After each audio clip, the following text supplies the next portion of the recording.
because it's really it's easier for Alipay or an Amazon to become a bank than it is for a bank to become an Alipay or an Amazon.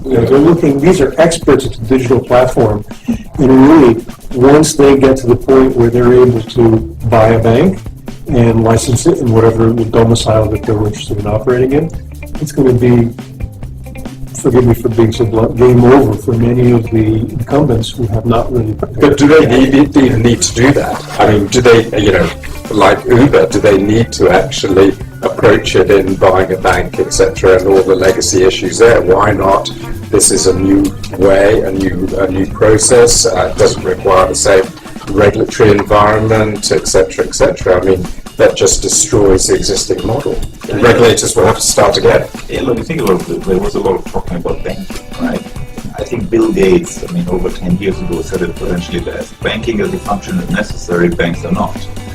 And again, if you think about developments in the cryptocurrency space, Bitcoin among others, the blockchain, it's a very different way of looking at banking, right? The functional banking, right? And a lot of old incumbents are terribly positioned for that because it's about a different mindset. If you look at all that a bank provides, there are two things fundamentally, to a consumer. There is a store of money, place where you keep money and it's safe. Right? That's one part. The other is money at motion, transactions, advice. I think fintechs are all into this second part, payments, advisory, bonds for us. But that other function of the store of capital, store of value, you put money and then you take it back out 10 years, 5 years, or tomorrow morning, whenever you please. That part is still very much the sole domain of banks. A Paytm, nobody's going and putting all his money with a fintech.